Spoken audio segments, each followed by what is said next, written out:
Hey up, it's just got me coughing. Hey up, it's Steve from that old Yorkshire Geek, and welcome to my Sunday live news stream where I've just got some news articles for us to have a look at. Hopefully you'll find them interesting. But before we start, don't forget, like and subscribe, share the videos, drop a comment, hit the notification bell if you're subscribed already.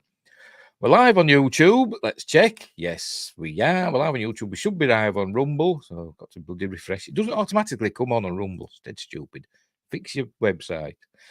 Yes, we're live on Rumble and we're live on Twitch. Yes, we're back on Twitch. Yeah. Right. Okay. Cool. Right. Off we go. Later on, I'll upload it to Spotify, Amazon Music Podcasts, and Google Podcasts. Wind races here. News and olds. Yes. The man of a million puns. I forgot what I was saying now. Yeah, and I'm also on Facebook, X, and the other one, Instagram. Links are in the description, as are the links for my two books. Silent Predator, short horror novella about big cats eating people in North Yorkshire, and Mercury Rapids, a light-hearted sci-fi action-adventure, big thick tome, about UFOs and stuff. It's all just a bit of fun. They're on Amazon, Kindle and paperback. Kindle's cheaper. But, you know, I get more money from the paperback, but not from the Mercury Rapids one, because that's on like the minimum I can charge for it. So I don't think I'll get many royalties for that. But never mind. Right, let's get on with this news. Have I anything else to say? No, I can't remember. Never mind. Right, I'll make myself titchy tiny, and we'll get the news up. Right, off we go. Off we go. Let us begin. Right. Here we go. First one up from Bounding into Comics. Spencer, is it Bakuli or Baculi? I don't know. Bakuli sounds more reasonable, doesn't it? Paramount Pictures reportedly greenlights third Top Gun film from Maverick co-writer Tom Cruise, yet to sign on. He's just signed a big deal with Warner Brothers, hasn't he? But a non-exclusive deal, so he can go and work for other studios, and also he doesn't have to make films for Warner Brothers if he doesn't want to. So what's the point of signing a deal with them then?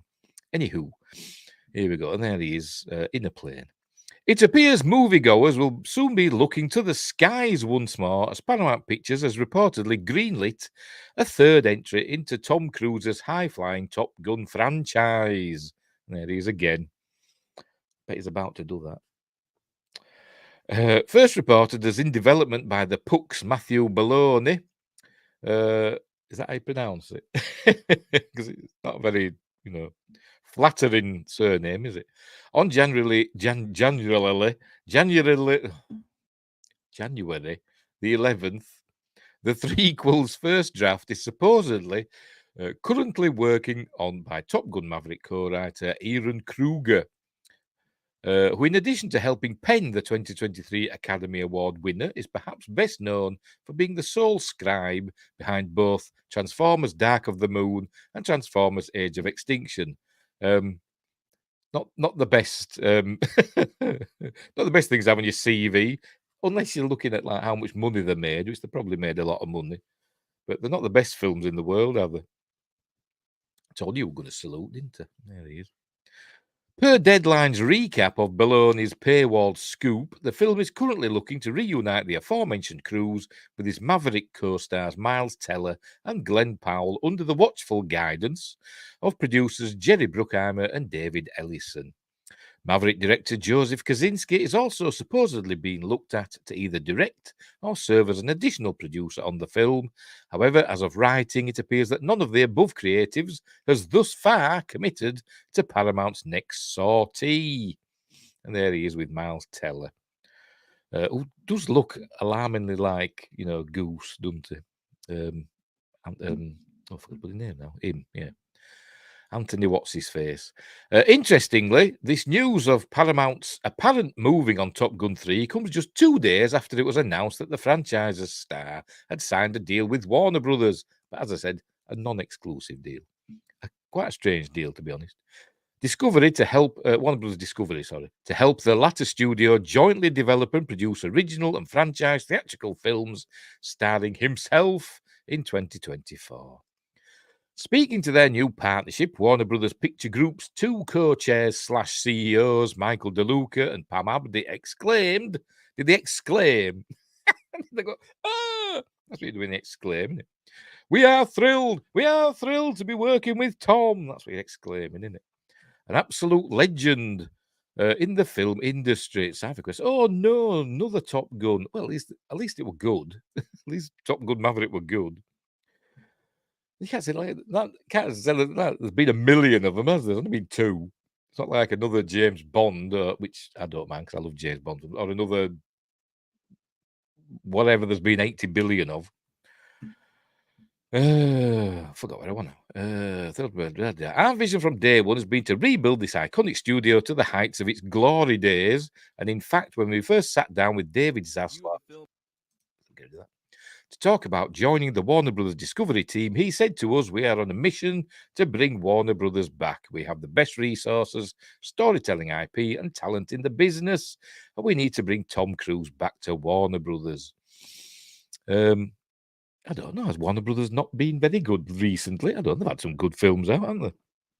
Back to their glory days. I think Universal's a bit the best, though, isn't it? Look, is good at best. Lol. You're not a fan of Top Gun Maverick, were you? Iron Eagle would have been better. I don't bloody think so. I mean, Iron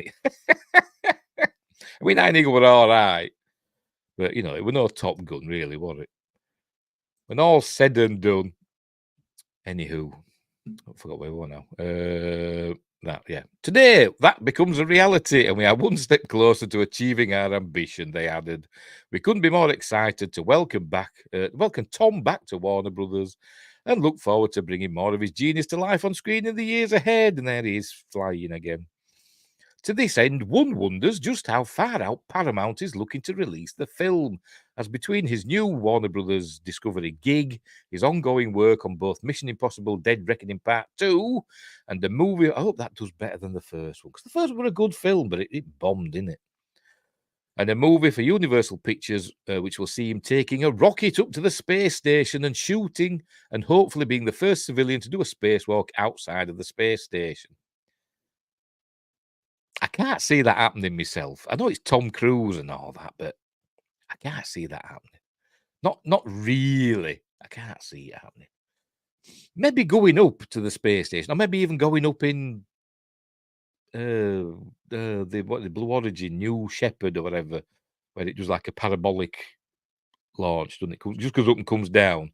Maybe that, but I can't see him going up for an extended stay up on the space station.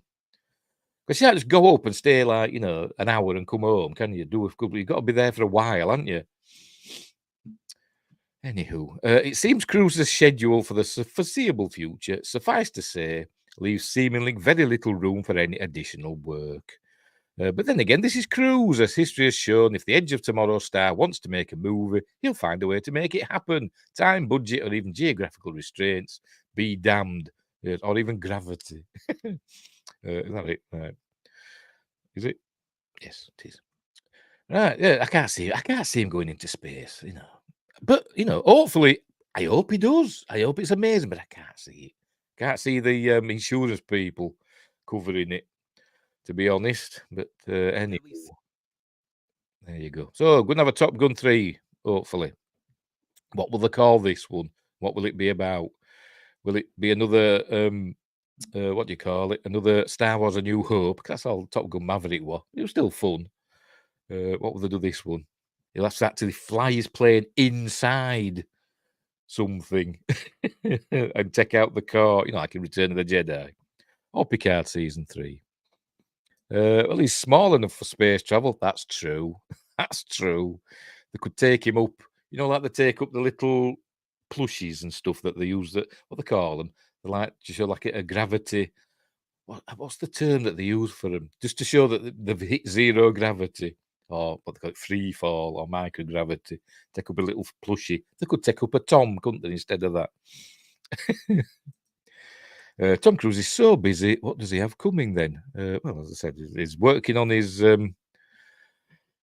what is it?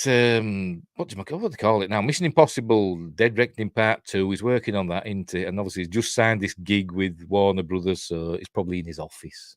In his office, like Dave Filoni, but something like that. No, then what could I think of to do? Drop my pencil. He'll be doing that. That's what he'll be doing in his office. Live, die, repeat. Yes, and repeat. Rumoured. I wonder if they'll call it just Wash and Go. Edge of Tomorrow 2, Wash and Go. Untitled Tom Cruise SpaceX project, yes. I wouldn't be surprised. Oh, the other fella, Blue Origin, in that owns Amazon, you know him. Yes, Dead Reckoning Part 2 is working on that, yes. Anywho, so there we go. So we will see. We will see what happens. They've got to, haven't they? Top Gun Maverick made a billion gazillion bucks, didn't it? So they'll want another one.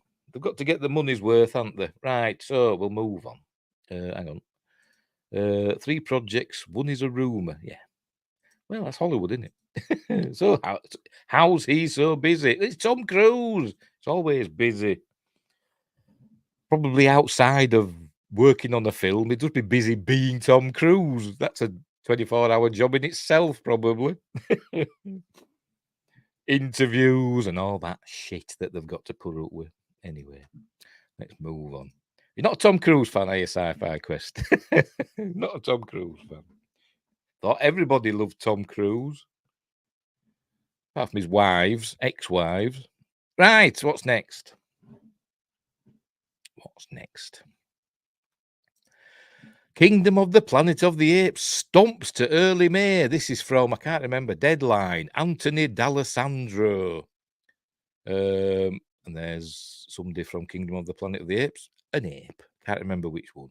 Right, that tentpole bloodbath. Hang on. But before we say that, I like the original Top Gun and Days of Thunder. No, I've never seen Days of Thunder. Seen clips, but I've never sat and watched it all the way through. He's busy keeping his Scientology afloat too. That's true. That's true. Surprisingly, he hasn't done a Scientology film, isn't it? I mean, I don't think he has he? I mean, John Travolta did, didn't he? With his Battlefield Earth and all that.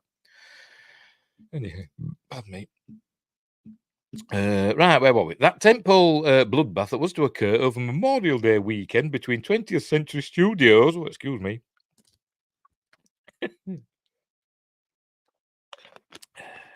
Cocktail 2, says Win Grace. I've seen that one once. God, it was crap. Right, we'll try again. That tentpole bloodbath that was to occur over Memorial Day weekend between 20th Century Studios, Kingdom of the Planet of the Apes, and Warner Brothers' Village Roadshow's Furiosa is no longer. The former Apes reboot is now shifting 2 weeks earlier to May the 10th. On its new date, Kingdom of the Planet of the Apes will be up against such wide studio releases as Focus Features, Amy Winehouse biopic, Back to Black. Hang on, Windgrace is still going on about Tom Cruise. Even Riskier Business. Oh dear. Sony's Horoscope and an Untitled. Maybe he'll do The Mummy 2 with Alex Kurtzman. Sony's Horoscope and an Untitled movie from Angel Studios. Still, Kingdom of the Planet of the Apes will be the alpha male among that counter programming. Also in the mix on Memorial Day weekend, which is May 24th to 27th, just before my birthday, I won't tell you what date it is Sony's Garfield movie. They're doing with Bill, what's his face? Bill Murray. They do one of those a few years ago, admittedly, but anyway. By going earlier, Disney gets IMAX screens for 2 weeks before Furiosa. Disney for Planet of the Apes, because it's a 20th century thing, isn't it? By going earlier, Disney gets IMAX screens for 2 weeks before Furiosa. It's also the first time a Planet of the Apes movie will have played in IMAX. Shouldn't it be all capitals? I don't know. Slides in with his socks and falls over. Tell you, it's not a Tom Cruise fan, is Sci-Fi Quest. What's he got against him? Wes Ball directs off a screenplay by Patrick Ace and Josh Friedman, Rick Jaffa Cree, and Amanda Silver. Here's the blurb for the pick. Many years after the reign of Caesar, the ape, not Julius Caesar or Augustus Caesar, who was the first emperor of Rome, not Julius Caesar. He was the what did they call him now? Like they called him a dictator or something like that, didn't they? But he was not. He was not the emperor. Augustus Caesar was the first emperor of Rome, 14 BC. But anyway, that's by the by. Many years after the reign of Caesar, the ape, a young ape goes on a journey that will lead him to question everything he's been taught about the past and make choices that will define a future for apes and humans alike. The recent trilogy of Planet of the Apes movies from 2011 to 2017 grossed $1.68 billion at the global box office. The first movie, based on Pierre Boulle's novel, launched in 1968 and grossed over $32 million stateside. That's the original one with Charlton Heston. Based on Pierre Boulle's novel Monkey Planet, or Planète des Singes, because he was French. Unadjusted for inflation, or was he French-Canadian? I have no idea, I've never checked. Unadjusted for inflation, several sequels were spawned in the 70s, with a reboot from Tim Burton in 2001, which was rubbish, but the makeup effects were great, which made $362 million plus at the global box office, all in the Planet of the Apes franchises, minted over $2.1 billion worldwide. Julius and Augustus really screwed up the names of all the other months. Yes, they did, didn't they? When we went to the Julian calendar. Yes, they did. It made October the 10th month, when it should have been the 8th month, shouldn't it? And November, as I said, September was the 7th month, and now it's the 9th month, and all that jazz. Yes, it is a history lesson. I'm looking forward to seeing Kingdom of the Planet of the Apes on my list to actually pay to see, says Sci-Fi Quest. Fortunately, I won't be able to see it because my son doesn't want to go and see it. But I'll have to take him to see Ghostbusters Frozen Kingdom. Is it Frozen Kingdom? The new Ghostbusters one. Because he wants to go see that. But he won't go with me to see something I want to watch. Anyway, and I can't leave him by himself. Anyway, right, so there we go. Yes, I'm looking forward to that as well. I hope it's good. That doesn't fill me with a lot of... Because it looks a bit goofy, doesn't it? But, whatever. It might look amazing in motion. But the apes, they're getting there, aren't they?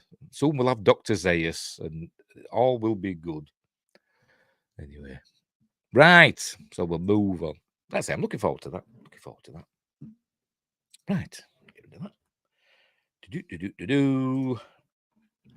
What's next? Oh, we're on Monarch, Legacy of Monsters, which has just finished its first season.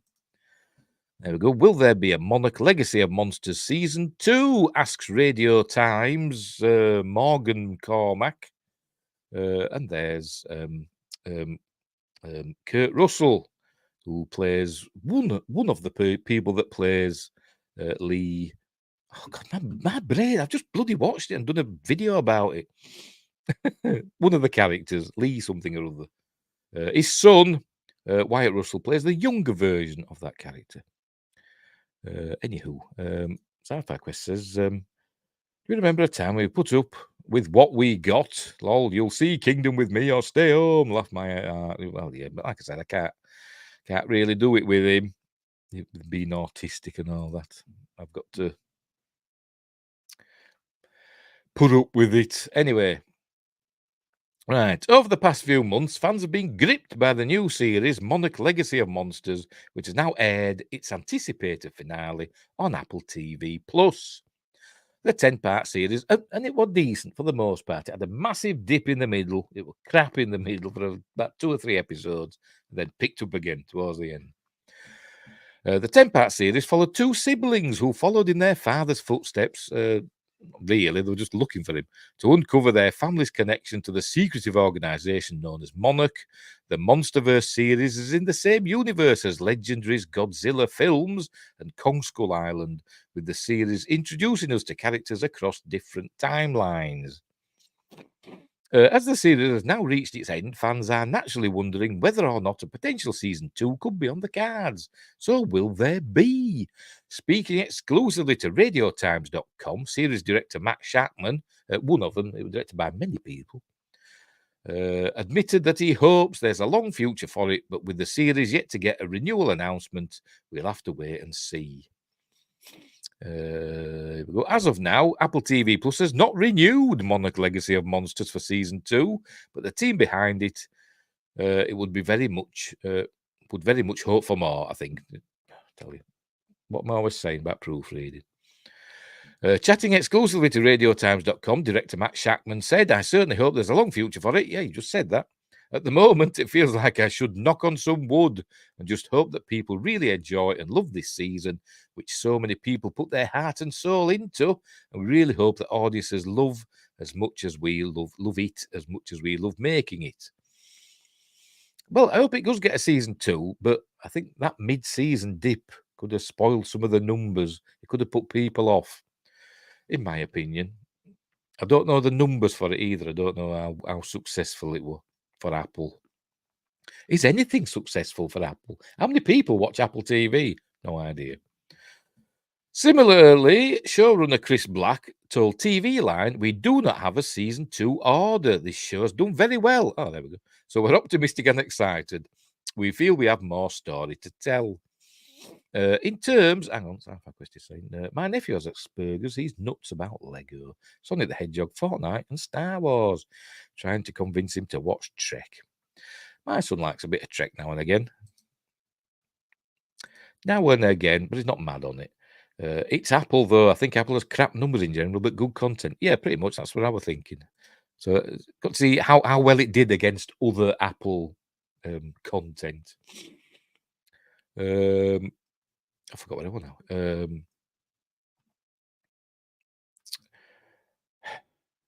Here we go. In terms of the future, I forgot what I wanted. In terms of the future of the expansive Monsterverse, Shackman also revealed to RadioTimes.com, "I think its future is limitless, which is great. It's happening on the big screen. We have Adam Wingard's movie Godzilla X Kong, The New Empire, coming soon. It's happening on the big screen from Toho with Godzilla -1, which I've still not seen. And everybody keeps saying how amazing it is, and I still haven't seen it. Get it on bloody streaming, Toho. There's rich storytelling in a lot of different ways to come, and I'm excited to be a part of it. And I love that we're doing it on Apple TV Plus." You would say that, wouldn't you? "And I love that you'll be able to come and visit. Probably prefer it to be on Netflix or whatever. And I love that you'll be able to come and visit that world weekly thanks to this show. So lots of good storytelling from Godzilla and friends to come. When could Godzilla? When could Monarchy? Oh, Monarchy.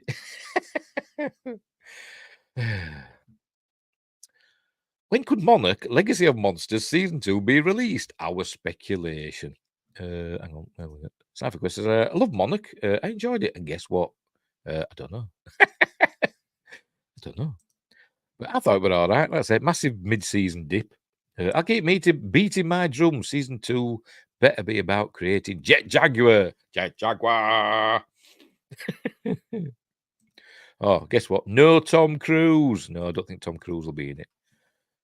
Announcement. Newsflash. Tom Cruise to be in season 2 of Monarch Legacy of Monsters. Sci-Fi Quest hits the off button. Oh dear. Stunt casting. Right, anyway, as the series has not yet been renewed for season 2, there's no telling when that announcement could come and when potential production could get underway. The first season was ordered back in January 2022 and then premiered in November 2023. Seeing as the series is home to some pretty impressive shots, we can't imagine the series is a quick one to produce, but it's not overflowing with monsters. That's the thing, though, you know. There are some good effects in it, and there's probably quite a lot of digital effects in it for like backgrounds and stuff like that. But there's not that many monsters in it, to be honest. But when they do appear, it's impressive. By the way, I've got me Darth Vader dressing gown on because I'm blooming cold. But anyway, so late 2025 could be the potential season 2 release window. Cypher says, "I don't have a problem with Tom Cruise. I just don't like most of his films." Fair enough. Fair enough.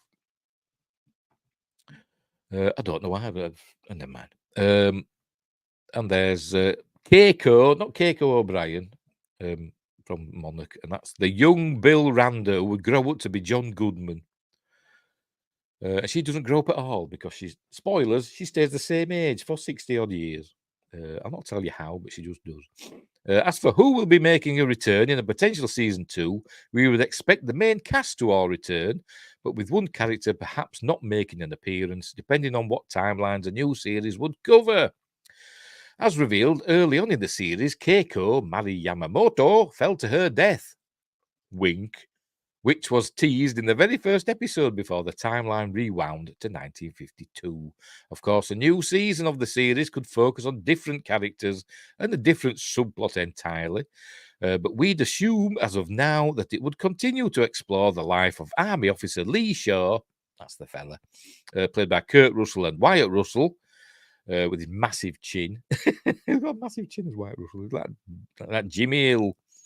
Taking place in the 1950s and half a century later, where Monarch is threatened by what Shaw knows. Oh, pardon me, burping. The cast members we'd expect to return for a potential season 2 are, well, basically all of them. I mean, Kurt Russell as Lee Shaw. Well done. Have they watched it all? So the final episode aired last week, this week, whenever. So, it might not be back. I imagine Kurt Russell would be quite expensive as well. But Wyatt Russell could be back in the flashbacks, maybe. Anna Sawai, yeah, she'd be back. The lovely Anna Sawai, I don't know how to pronounce it. Sawai, whatever. Kiersey Clemens as May, yeah, she'll probably be back, even though I don't like her. Ren Watabe as Kentaro, yes, I should imagine he'll be back. John Goodman as Bill Randa. Well, he appeared in the first episode, right at the beginning. Kind of, he was in like a bit of a retcon, because I'm sure he died, but in a different way than what he died in Kong Skull Island. Unless I might be remembering it wrong. Probably am. But then we've only seen him again in it on like films, old films from when he were exploring Skull Island. So he's not actually been in it, interacting with the rest of the cast. That's what I mean. Anders Holm as young Bill Randa, Joe Tippett as Tim, yeah, he'll be back, and Elisa Lasowski as Duvalier, she'll probably be back. Who else were there? And there were other people as well. Must have been Reichenbach Falls. I know that's a Sherlock Holmes thing, isn't it? I'm trying to understand it. Because he and Moriarty fell to their deaths, didn't they? And then he were alive again, wasn't he? Yes. Under the Baskervilles, where he just like popped up and he were fine, after he'd canonically died in the previous book, because that was supposed to be his last one, wasn't it? What's his face? Thingamabobby that wrote him. Oh God, my mind's blanking. Anyway, they will likely reference King of Monsters and Godzilla vs. Kong in season 2 if they make it. I hope they do. The Monsterverse is getting a kickstart now. Yeah, like I said, spoilers. They're at 2017 at the end, which is a couple of years before King of Monsters, isn't it? They're on spoilers again. They're on Skull Island, so they've got to build that big dome or something with the holographic display or something on it, or whatever it is, haven't they? So we'll see what happens. Right. Is there a trailer? Well, no, because it hasn't even been announced. So there can't be a trailer, can there? Stupid. Oh, that's it. Right, there we go. I hope we get a season 2, because, like I say, I enjoyed it. Apart from that massive dip mid-season. When we found out that Kate were gay, that there were like 2 pointless episodes that were just all about Kate being gay for no reason. She just was. It didn't do anything for the story at all. But anyway. Do you think there'll be a sequel to -1? I have no idea. I should imagine so. It's making a lot of money, isn't it? So it's up to Toho, that, isn't it? You never know. Never know what they're going to do. Hello, Princess. Because I've started the show. Anywho. I still not seen Godzilla -1. I want to see it. But I haven't done. Hey. I'm not really bothered either, to be honest. I'm not bothered about this Godzilla X Kong. I liked King Godzilla versus Kong because it was stupid and it was fun. Didn't make a lick of sense, but it was fun. And maybe this Godzilla X Kong is going to be fun as well. But from the trailers, I'm not really that bothered. I'll probably watch it and enjoy it. I didn't like King of the Monsters. I thought that was boring. All these monsters in it fighting each other, but I was like bored, which is weird. But I did like the original, not the original. Well, yes, the original. I did like the 2014 Godzilla and Kong Skull Island. Anywho, so there we go. So I bet there is going to be a season 2. I bet there is. They'll announce it soon. I bet. Fingers crossed. Oh, doing it on the wrong screen again. Oh, useless. There we go. Right, Star Trek news now. Quite a lot of Star Trek. It's not really news. Well, some of it is, but whatever. Right, off we go. Hey, here we go. Star Trek to boldly go back. Is the bloody writing big enough to go back to the beginning of the Kelvin timeline with the new film? We all know about this, don't we? We're on daily Star Trek news, by the way. Chris Post. Oh, what a terrible. I thought my web design was bad. Never my website. Never mind. Paramount Pictures will be boldly going back, or going boldly back, whatever, to the Star Trek universe with the announcement of a new film project set in the period before the 2009 film, directed by J.J. Abrams. The studio has appointed Toby Haynes, celebrated for his directorial role in the Star Wars series Andor, to helm this new venture. The script writing responsibilities, I'm going to have to highlight this because it's hard to read, isn't it? There we go. The script writing responsibilities have been assigned to Seth Graham Smith, known for his unique blend of historical and fantastical elements in works like Abraham Lincoln, Vampire Hunter, which I can't say anything because I've not seen it, as well as his contribution to the Lego Batman movie. Sci-fi Quest says, Kate, I'm an average, attractive girl. Check out my bod, guys. Before you say anything, I like girls, so F up. Yeah, pretty much that's what it was like, wasn't it? That's what it was like. Anyway. See if what's with this again now. There we go. According to information initially reported by Justin Kroll, see the baddie in Star Trek Beyond, Kroll, probably not. For Deadline, details about the plot remain confidential. The film is said to be an origin story set decades prior to the events of the 2009 Star Trek movie, which rejuvenated the franchise under J.J. Abrams' guidance. Rejuvenated, did it? No, it didn't. Abrams' production company, Bad Robot, is also involved in producing this new addition to the Star Trek saga. It'll be crap. I can guarantee that. When they said decades, do they mean so it's going to be before the arrival of the Narada, thus therefore set in the classic timeline, or whatever you want to call it? Or is it going to be set in the 25 years between the Narada arriving and Kirk, going to Starfleet Academy or whatever? So is it going to be set in that time? I don't know. I don't think they know either. Anyway. The decision to launch another Star Trek film comes amidst the ongoing development of Star Trek IV, the final installment in the main series. What do you mean the final? They know. Despite a hiatus in film releases since 2016's Star Trek Beyond, the franchise has maintained its popularity, largely thanks to the success of Paramount Plus shows like Star Trek Picard Season 3 and Star Trek Strange New Worlds, which I like, which have garnered both critical acclaim and strong viewer ratings. Behave! Look, as soon as I start these shows, she's bloody starting, look. Bear with me. What you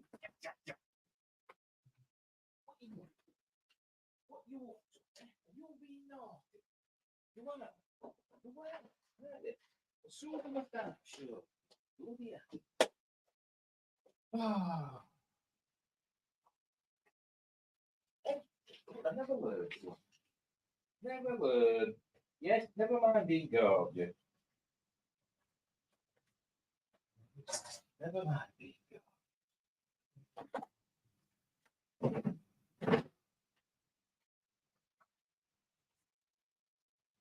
Pest. What are you? Bloody pest, that cat. I'm back.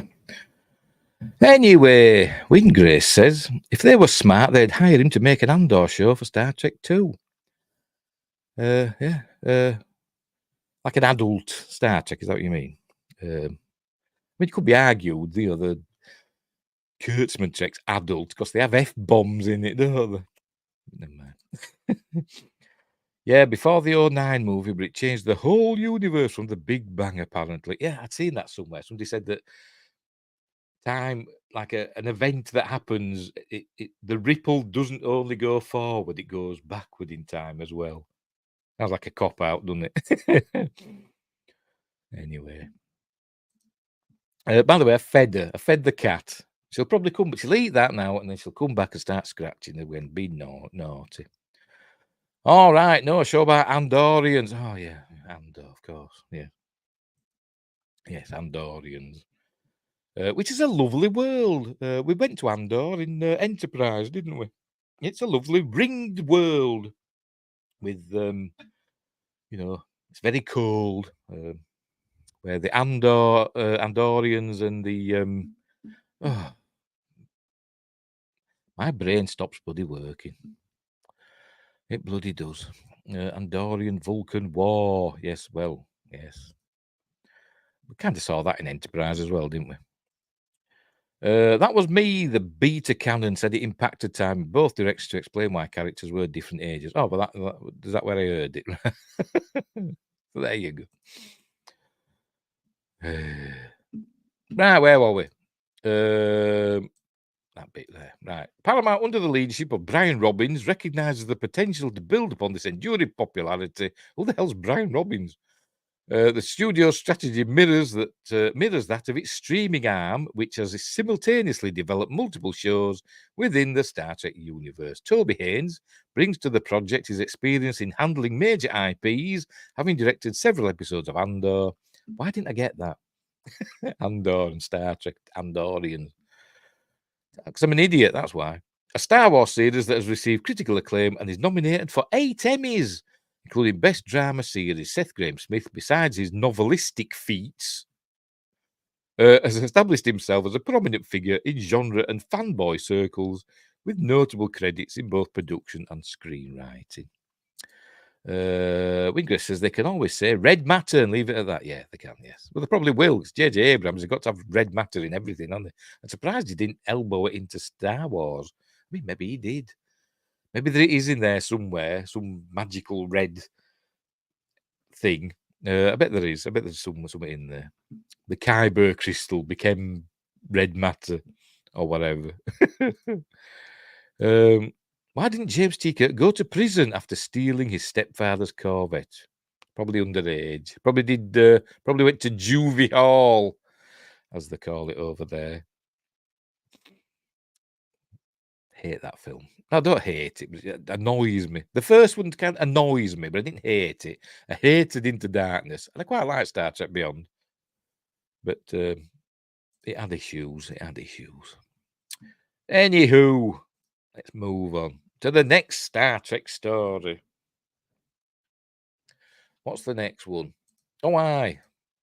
This one. This is from Giant Freaking Robot, this one. TJ Small. Star Trek erasing William Shatner's Captain Kirk. It looks like it, doesn't it? And there he is.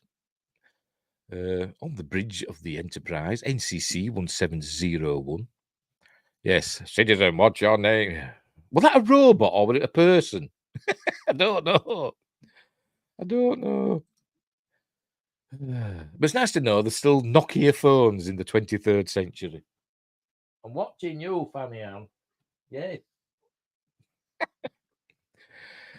Anyway, after Patrick Stewart revealed last week that a new Star Trek script was in development with the promise of a Jean-Luc Picard return, many fans took to social media to wonder aloud if William Shatner would be reprising his most iconic role. It was a robot. Right. Unfortunately, Shatner revealed through a series of posts on X that he has no hope for Captain Kirk to appear, as he believes Paramount Plus is erasing the character. When was the last time you saw a Nokia phone? I don't know idea. No idea. Couldn't tell you. But it was Nokia, wasn't it? It was a Nokia phone that he had in, on that car when his stepdad was phoning him. As supporting evidence for this claim, Shatner shared a promotional image from Paramount Plus celebrating the storied legacy of the iconic franchise, which features a myriad, should be just features myriad characters, not a myriad of characters, whatever, from the many films and shows with no Captain Kirk to be seen. So there we go. You see the original Enterprise, yeah, and Cisco, Janeway, and Picard, and Marinette. She's not a captain. Oh, neither Geordie though. And Captain Pike and her, and Captain Archer and Spock, and there's the Discovery and Trek promotional image excluding Captain Kirk. And they drank Bud Light at the bar, did they? I wasn't paying attention. But I think there was Slusho available at that bar, wasn't there? Which is a J.J. Abrams thing, isn't it? Right, this is surprising to many fans as Star Trek couldn't be what it is today without the work of William Shatner in the original series, which began airing in 1966. In the years since the franchise has expanded, Shatner has always championed the show for its innovative writing and boundary-pushing themes. According to Shatner, executives responsible for marketing and helming new Star Trek projects feel threatened by the Kirk character, which may be what prompted Paramount Plus to omit the 92-year-old actor's visage, or is it visage, from the Star Trek banner. Take these Bud Lights over there and give them the message. Okay. Been a while since I've seen it, so I can't remember. As I said, though, last time I did a stream, new stream, I re-edited my version, my Star Trek 09. So I don't watch that. I've got it on Blu-ray up there. But I don't watch that. I watch my own version. If I ever watch it, I edited out all the annoying bits and added a couple of other bits from the special features, from the deleted scenes. But anyway. Where were we? Before entering into a tirade about the state of the Star Trek universe, William Shatner, which is probably why they took him off, William Shatner took a moment to applaud the return of Patrick Stewart in the franchise, expressing that a new Jean-Luc Picard outing is wonderful news. As long as Patrick Stewart doesn't have any creative input, then it's wonderful news. Maybe the article addresses it. What I saw a couple other places, they have a problem with Shatner, not Kirk himself. Well, don't take it out on Shatner. Shatner also derided fans who took issue with the announcement by sharing an animated GIF that reads, "Haters gonna hate," over visuals of Snow White, chuckling heartily to herself. Several fans made negative comments following the announcement due to feelings that the third and final season of Picard perfectly concluded the retired Admiral's story. And there's Kirk again. Can we work out what episode that's from? I don't know. Bread and Circuses, perhaps? I don't know. Despite having not shown up in a Star Trek outing since 1994 Star Trek Generations, William Shatner has recognised that his own portrayal of James Tiberius Kirk, must be to blame for rubbing others the wrong way, which is good at, isn't it? To be honest. After all, Shatner has acknowledged the existence of the character within Star Trek Strange New Worlds, where the character is played in multiple iterations across several timelines by Paul Wesley. Shatner previously appeared alongside Wesley at the 2023 Star Trek convention in Las Vegas, Nevada, in the celebration of the long-running franchise and its wide array of incredible performers. And Paul Wesley, he seems a nice fella and he's a good actor, but he's no William Shatner, is he? When I see him, I don't think Captain Kirk. He's too scrawny. I say William Shatner's a bull of a man, isn't he? Compared to Paul Wesley, but anyway. Yes, his body was in Picard season 3 at least. Or we assume his body's there. We assume it. We saw it, didn't we? Not his body. We saw, a display saying that's where he is, didn't we? At the Section 31 base. So maybe it'll be in the Section 31 movie. Who knows? Probably not. Where were we? Concluding his Star Trek rant, William Shatner stated that the lack of recognition from Paramount Plus doesn't bother him. He's fine. Though he did feel the need to call out the executives for their hand in attempting to erase the past. They're doing a Star Wars, or they're doing a Disney Star Wars. Erase, forget the past. Kill it if you have to. Paul Wesley is also 41, even though Kirk is supposed to be in his 20s in Strange New World. Yes, he is in his, I say he's a young lieutenant, isn't he? Is he 41? I must admit, he don't look it, I must admit.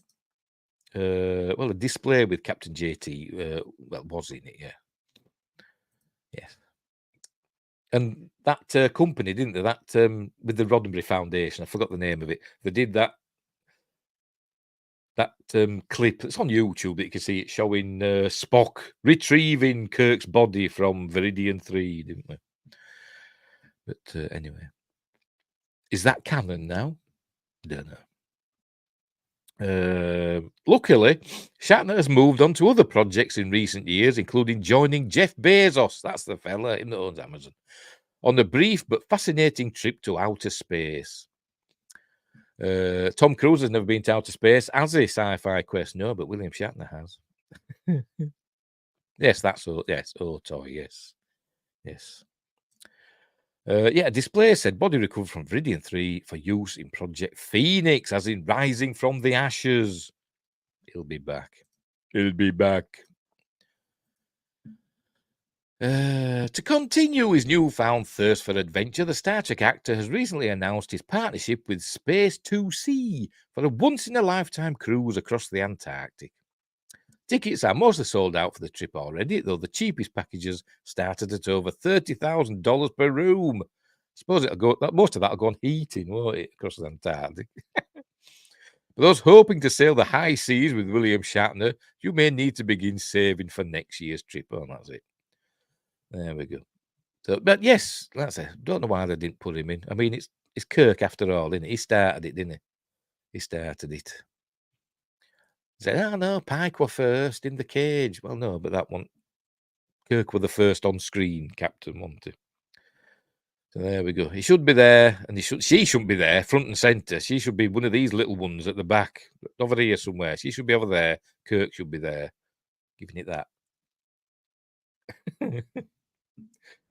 And to be honest, she shouldn't be there either. But never mind. They should have one of the, but they wouldn't have the Prodigy one there, would they? Because they don't like Prodigy for some reason.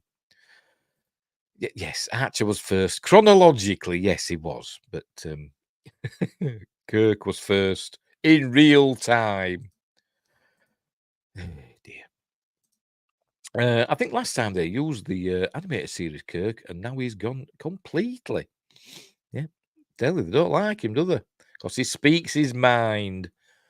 Anyway, but yeah, he doesn't care anyway. He's not bothered. He's not bothered. The fans are bothered, but William Shatner don't give a monkeys, does he? He couldn't give a toss. Right, let's move on. What other Star Trek news have we got, or whatever? Right, this one's from Inverse. Right, let's have a read of this.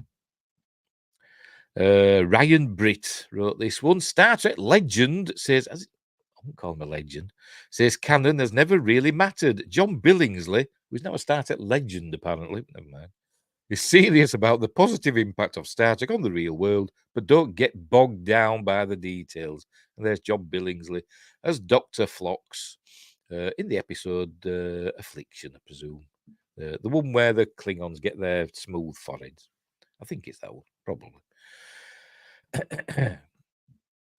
In the stream yesterday, they called Frakes the face of Star Trek, and he asked, "What about Bill Shatner?" And they all got uncomfortable. There you go. There you go. Everybody knows Bill Shatner is the face of. He is Kirk. He is Star Trek, and they don't like it. They don't like it. These younguns, these young executives, they want to carry on these franchises in their own image, don't they? That's what they want to do, like Star Wars and all that. And they don't like the fans keep bringing up the past. It's probably why they had that line in Last Jedi, didn't they? You know, Forget the past, kill it if you have to, or whatever they said. Hate. Anyway, right. For 4 years, John Billingsley played Dr. Phlox, the resident physician and the first doctor on a Starfleet starship named Enterprise, the NX-01. And I'm rewatching Enterprise, and I'm really, I'd say I love Enterprise, but I'd actually kind of forgot how much I did love it. And I'm even watching the crap episodes and enjoying them. Ones I generally skip, but I'm watching them now. And they're really good. You know, that one, I mean, it's not a crap one, but I do generally skip it. That A Night in Sick Bay, where um, um, Porthos is ill. Drills a hole in Porthos's head, and then the captain has to go and use a chainsaw and on some tree to appease some aliens, the Cretanans, something like that. Anyway, but I'm enjoying it. From 2001 to 2005, the prequel series Star Trek Enterprise, although it was for the first 2 seasons, it was just called Enterprise. Took a long road getting from there to here, and ultimately and unfairly became known as the last Trek series for a very long time.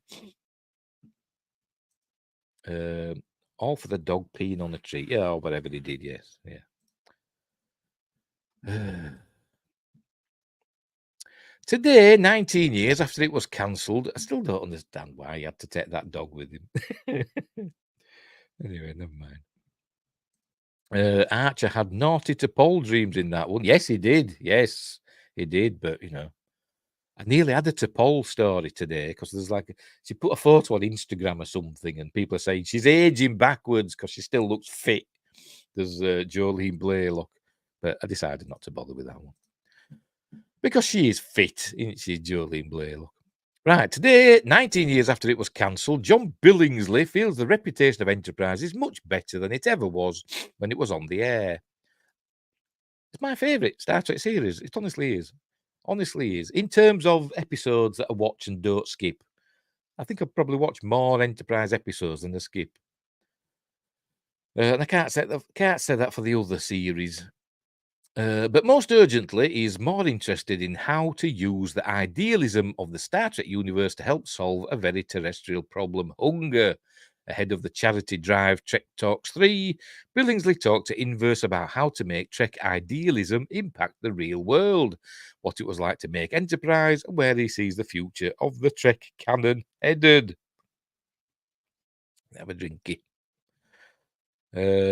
To Paul, Jolene Blaylock, I'll be in my room. She's fit. Ooh, decon chamber. Oh, Rick Berman is a pervy, wasn't he? A perv. When all said and done. Who can blame him, to be completely honest? Right. Billingsley serves as the producer of Trek Talks, a charity push that specifically benefits the Hollywood Food Coalition.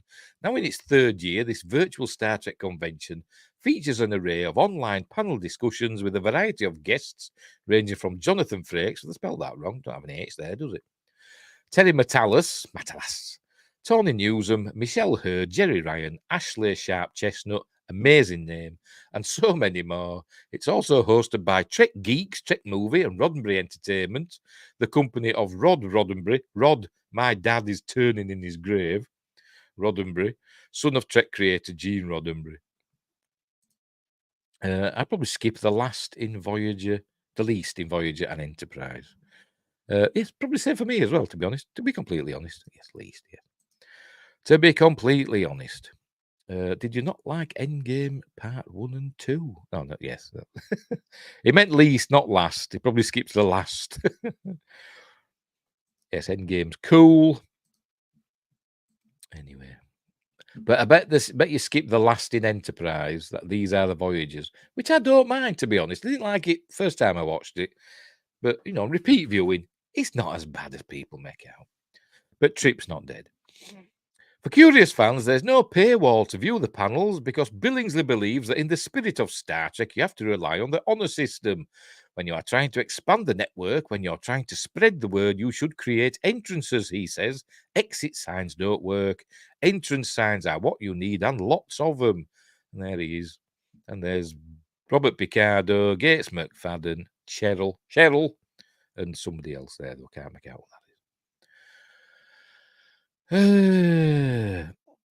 I love the final Enterprise episode. See, there you go. If you watch it before the finale, all right, as a separate episode is fun. The one with Peter Weller in that one. Like his compassionate character, Dr. Phlox, Billingsley says that combining his work with the Hollywood Food Coalition and Star Trek fandom didn't seem like a big stretch. It just seemed a natural fit, he explained. Get on, it's all well and good, but get on with the Star Trek stuff. He explained, Star Trek is rooted in the idea of federation and of coalition building and of coming together to identify common problems. That struck me as a natural message for the Star Trek audience and something that we're doing with the Food Coalition. Well, get food replicators going then. I'd rather see season 5 than watch These Are the Voyagers. Well, yes, I'd like to see a season 5 of Enterprise with the refit NX-01 with its, more traditional secondary hull. That'd have been cool. And I wondered if we'd ever seen any of the Daedalus class starships, the one with the big round bit at the front, the spherical. Instead of a saucer section, it had the big spherical bit, didn't it? I forgot it. No, it must be upstairs. I've got a model of it, but it's not there. It must be upstairs. Them ones. Like the Horizon. I think the Horizon one of them, wasn't it? Would we see those start to appear? Refit NX-01 proves Trip isn't dead. Does it? He's not dead anyway, in my opinion. Anyway, where were we? The result of this effort I'll carry on reading while Windgrace explains himself. The result of this effort for Trek fans is a virtual convention where fans can ask their nerdiest questions all in the name of a good cause. For Billingsley, this means he's presented with even more evidence that Enterprise has more fans in 2024 than it did when it went off the air in 2005. It's nearly 20 years, isn't it? 19 years. Well, they said that at the beginning, didn't they? Yes, we were the one show that killed the franchise, Billingsley says jokingly, but I've definitely talked to a lot of people who have come to it with a new appreciation, and I love it. I'm happy about that because it's a lot easier for me to do Trek talks and to speak to people in the Trek community if they know who the hell I am. It's a good thing that Enterprise has partisans now. There he is with Captain Archer. Trip's not dead. You can see him on the Shuttle Pod show. Ha ha ha. Right, here we go. They didn't have the secondary hull 10 years in the future when the NX-01 was retired in These Are the Voyagers, thus proving, yes, true, thus proving the simulation was not correct. Yes, that is true, yes. It's a bad simulation, a bad holodeck program, wasn't it? That's what it was. It wasn't a historical document, was it? That's what it wasn't like what the the Thermians have. It was a bad one. He probably got it off Quark. I bet they called it Deep Space Nine and he saw it there, NX-01, and he bought it off Quark for 2 quatloos. And it were inaccurate because it were off Quark. But no refunds. Right. In 2001, when Enterprise debuted, it initially caused a stir in the Trek fan community simply because, as Trek's first prequel, it created a lot of retroactive continuity. I mean, the very first scene, second scene after the little intro bit with young Archer flying a ship or mending a ship or whatever, a model. Then the next scene, we see a Klingon with a lumpy head, and we're all like, Klingons aren't supposed to look like that. We got over it. Suddenly there was another ship called Enterprise, which predated Pike and Kirk by a century. Wasn't for some reason on the display in the Enterprise NCC 1701 refit in motion picture. Why wasn't NX-01 there? Don't know. I'm surprised they didn't CG in. I'm surprised on the recent special edition thing. The uniforms were different, and in episodes like Affliction, we learned all sorts of things as to why Klingons look that way. Ditto Bound, in which the details of how Orions operate flipped the canon in surprising ways. I like that episode. Which really weren't fully reconciled very recently in Lower Decks. You mean until very recently in Lower Decks?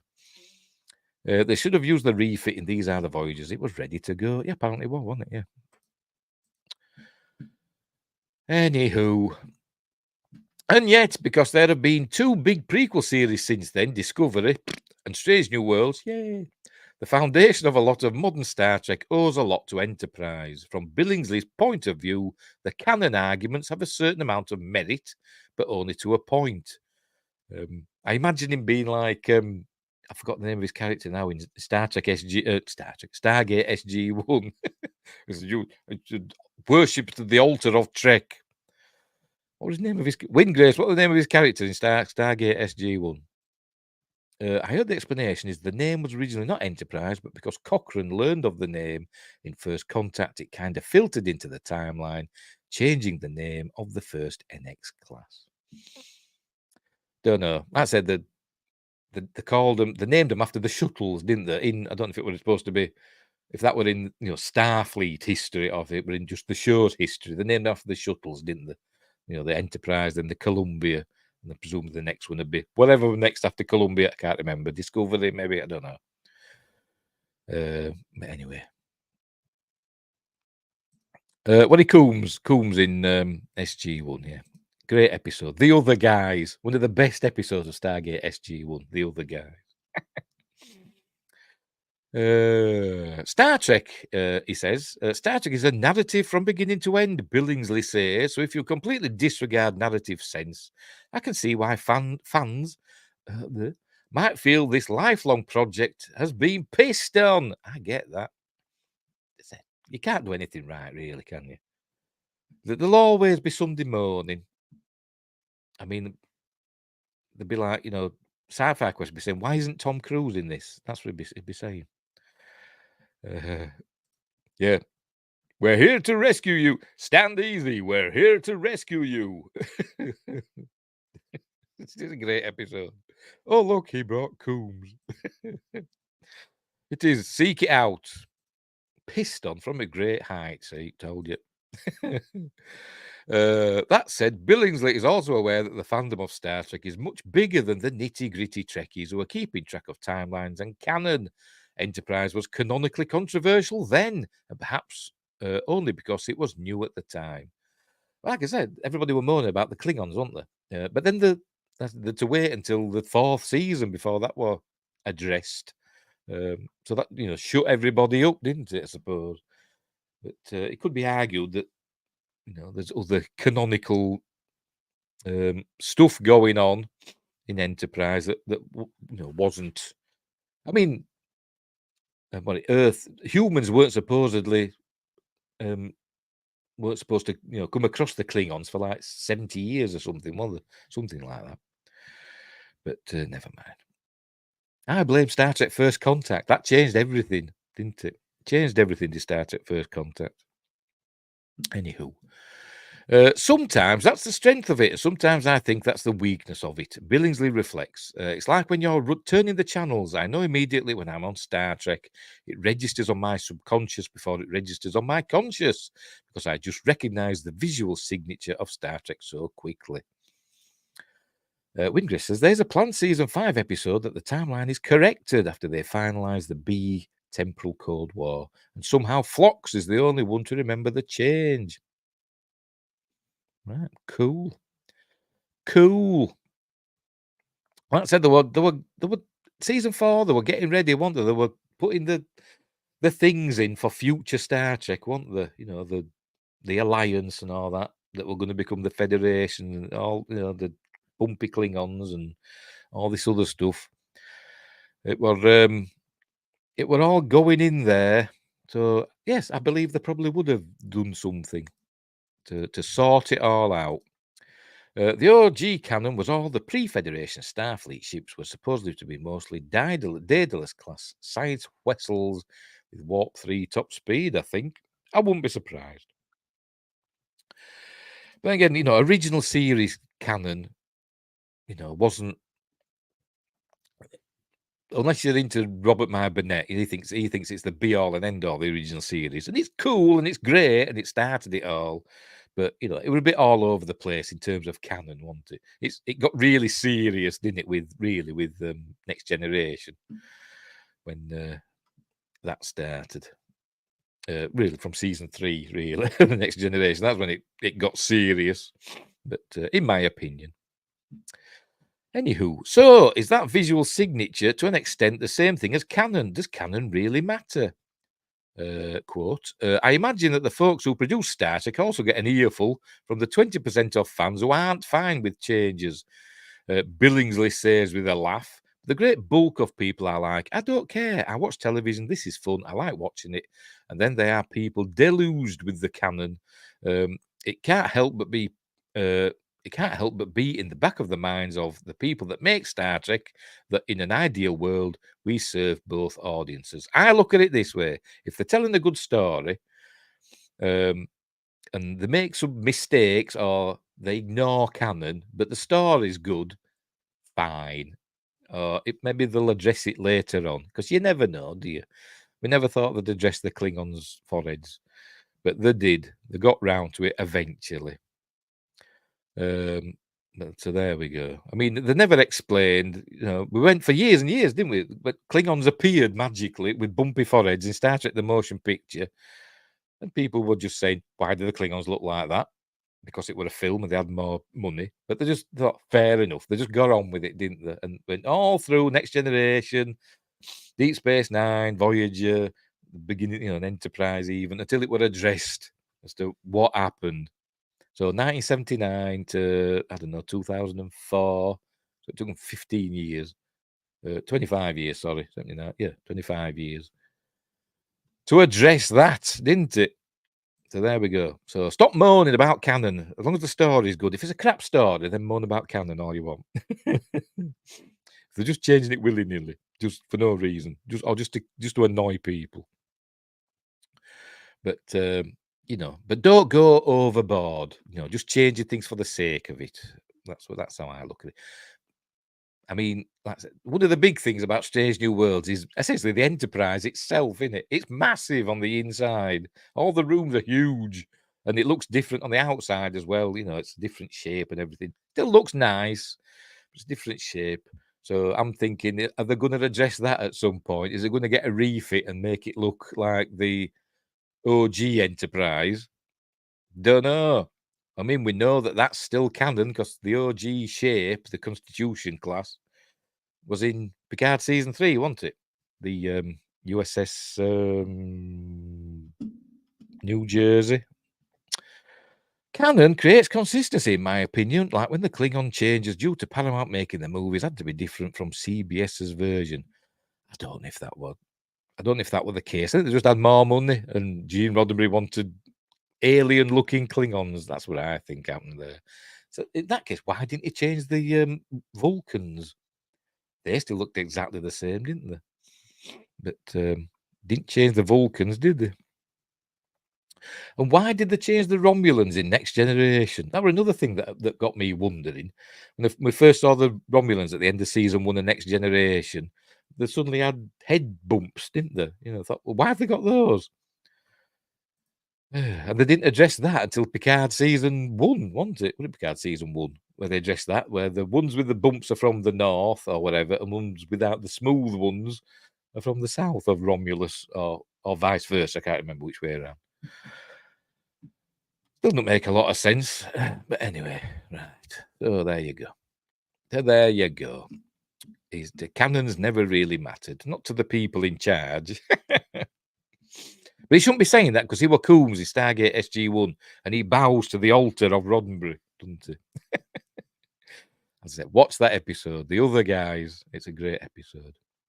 It's a lot of fun. Right, let's move on. In a minute. They never explained the change in the trill either. No, they didn't. They just brushed over that. But I'm glad they changed them because they didn't look. When we saw them in TNG first, they weren't exactly attractive, were they? In fact, they swapped them, didn't they, with the Famke Janssen race, the perfect mate. She had the trill markings, didn't she? So they just swapped them over, didn't they? So maybe she was a trill in disguise, and the other fella just wasn't really a trill. Don't know. I'm making excuses. Because in TNG, the bump heads come from Yorkshire. The Mars bars. Got Mars bars stuck to their heads. Oh, whatever. Cornish pasties. No, they're from Cornwall then, the Cornish pasties. Stuck to their heads. Anywho, right, let's move on. We'll be here all night talking about Klingons and their head bumps. Right, here we go. Strange New Worlds crossover almost featured a surprise Star Trek Vulcan cameo. Star Trek Strange New Worlds crossover with Lower Decks almost had a surprising cameo from a blast from Lieutenant Spock's past, writes Rachel Hulshult on Screen Rant. And there's Spock and Boimler and the dishy Nurse Chapel. Ooh, I do like it. I think I only watched Star Trek Strange New Worlds for all the dolly birds that's in it. I think that's the real reason I like it. Anyway. The Star Trek Strange New Worlds crossover episode with Star Trek Lower Decks almost featured a surprising Vulcan-related cameo. And it's not what you think. I cheated. I looked earlier on because I was curious.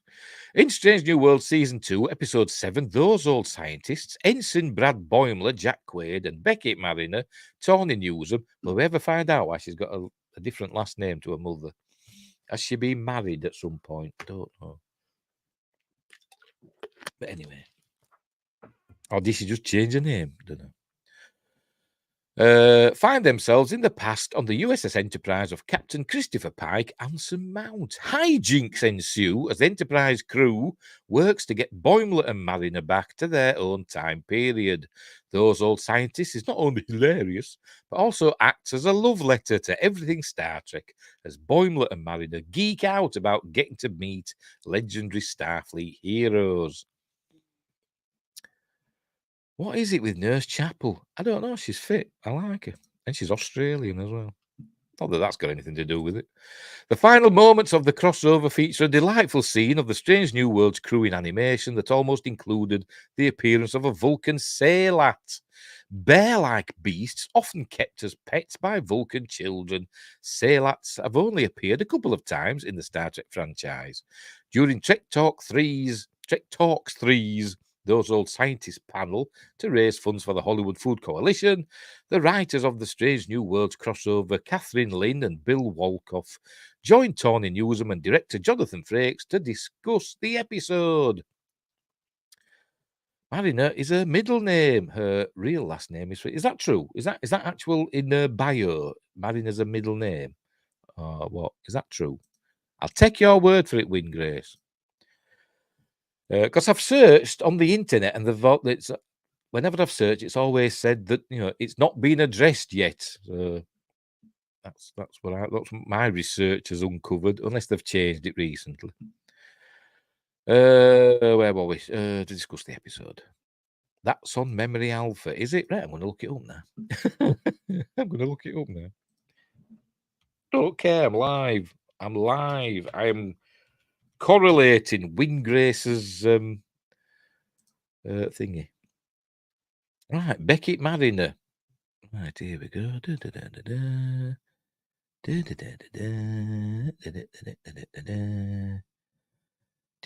I'm just reading through it. I'm not going to read it all out to you. Right.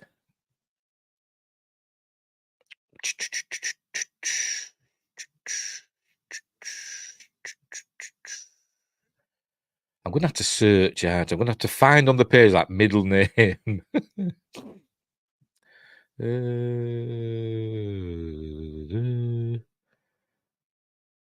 Yes, suddenly she were also friends magically with C. Joe Jackson, wasn't she, for some weird reason? Sorry, I'm just scrolling through. I'm going to search. I'm going to have to search. So there we go. Find on page. Where are we? Find and edit. Find. Right, middle. It doesn't say. It doesn't say.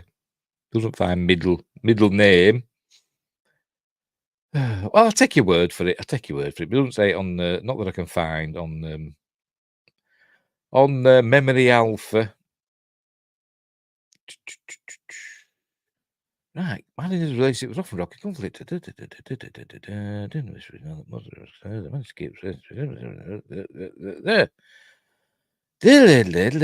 don't say that either.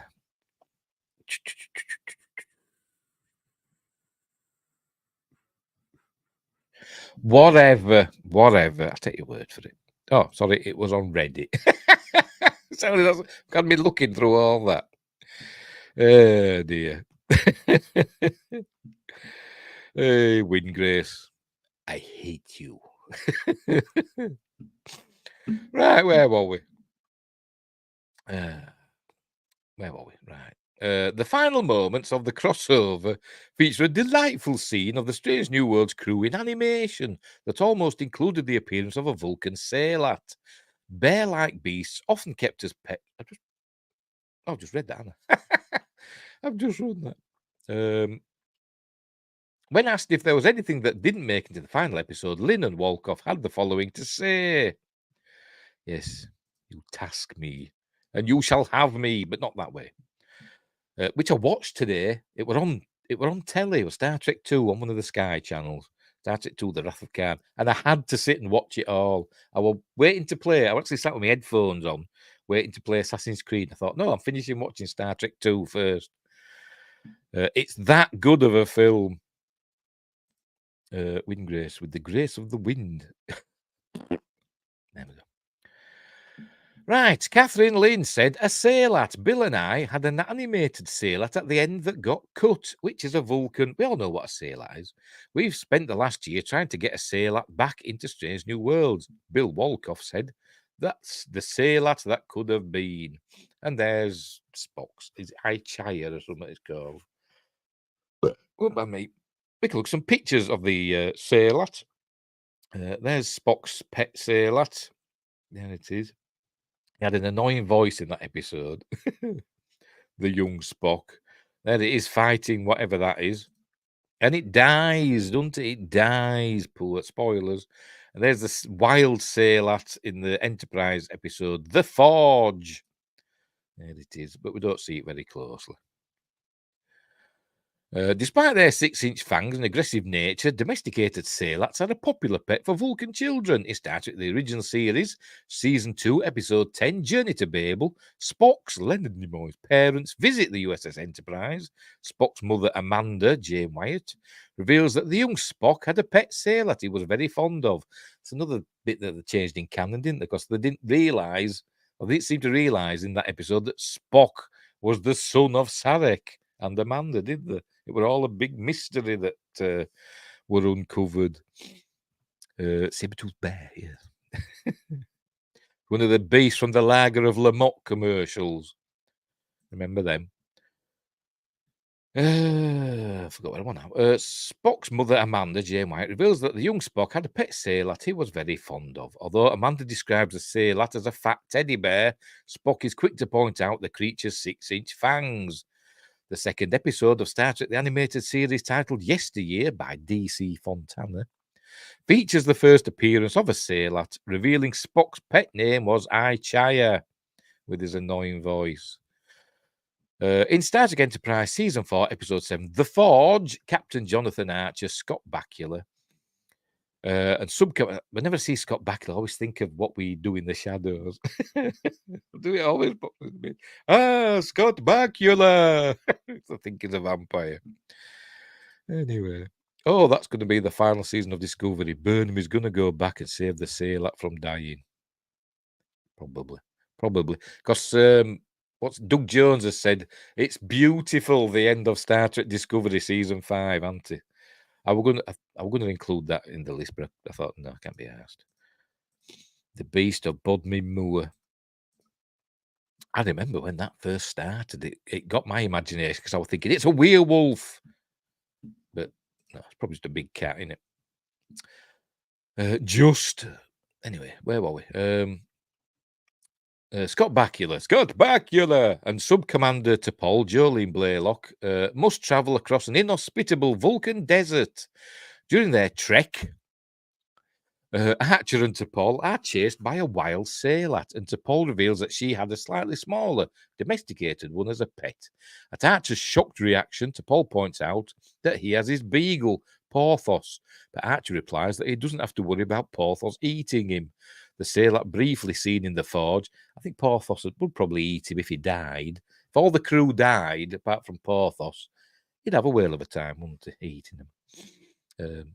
But anyway, the sailor briefly seen in the forge only appears at a distance, as its design was based on Ichaya from yesteryear, although we didn't get to see the sailor in the Star Trek Strange New Worlds crossover episode. Hopefully, one of the Vulcan teddy bears will make an appearance in a future Star Trek project. And there we go. I'm Sailor away. Is that a I forgot her name now. Sail away, sail away. Is it that a reference to that? Probably not. So there we go. They nearly had a sail in Star Trek Strange New Worlds. Whatever. Don't know why I included that. But there we go. Sailats are cool. They are. Right. Star Wars. A couple of Star Warses, and then a back to Star Trek for the last one. Right. This one. Oh, I was doing Styx. All right. Do you know what? I couldn't name you a Styx song. You know, super popular rock band, and I couldn't name a Styx song. Couldn't name one. Anyway, right. I've heard of them, but I don't think I've ever heard them. I must have done. I must have heard at least one Styx song in my life, but I couldn't name it. Right, here we go from Slash Film, Michael Boyle. Alec Guinness thought one aspect of Star Wars' script desperately needed rewrites, and I'm guessing it's stuff along the lines of your uncle. What is it now? Your uncle thought your father should have stayed here and not gotten involved. He hated the word gotten, didn't he? Did Alec Guinness. Anywho, let's have a look. Although the Star Wars franchise is seen as a reliable cash cow today, really? Are you sure? When it was being made back in the 70s, it hardly seemed like a guaranteed success. Not only was it possibly a little too weird for mainstream audiences, but the dialogue left a lot to be desired. It seemed to me, and I actually remember at the time reviews and stuff saying the dialogue in Star Wars. I actually agreed with them, to be honest, that the dialogue were a bit iffy. I think in the review for Star Wars that we're in 2000 AD, even they said, you know, it looks great and the effects are amazing and all that, and an amazing film, but the dialogue does leave a lot to be desired. Stilted, I think, maybe one of the words that were used. Anyway, it seemed to me the dialogue was pretty ropey. Obi-Wan actor, well, Ben Kenobi actor, Alec Guinness explained in the 1977 interview. It seemed to me the dialogue was pretty ropey. Even as he liked the script overall, I went on reading and I thought, no, I like this. If only we can get some of the dialogue altered. Then I met George Lucas. We got on very well, and I found myself doing it. While the movie turned out to be a huge hit, it did so in part because actors like Guinness were constantly changing up the dialogue to make it more natural. Didn't change gotten involved, though, did they? As Han Solo actor Harrison Ford told GQ, Gentleman's Quarterly, in the 2017 interview, I can't do Harrison Ford because George usually sits near a monitor. I can't do it. Usually sits near a monitor far removed, so I had to convey my impression or my feelings about the dialogue across a great space. So I did shout it. George, you can't type this shit, but you can type this shit, but you sure can't say it. Move your mouth when you're typing, because you're from Yorkshire. From Yorkshire is Harrison Ford. Did you know that? From Batley, to be completely honest. But there we go. He clarified that it was meant as a good-natured joke, not the angry shouting fans sometimes characterize it as, but the truth in the story is clear. Lucas is bad at writing dialogue. Yes, he is. And he himself would be the first to admit it. I can't do George Lucas either.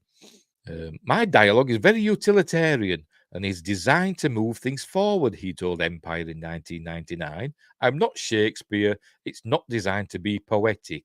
Just the things in it are designed to, like, it's poetry, it rhymes. That's the only thing that's poetic in Star Wars, according to George.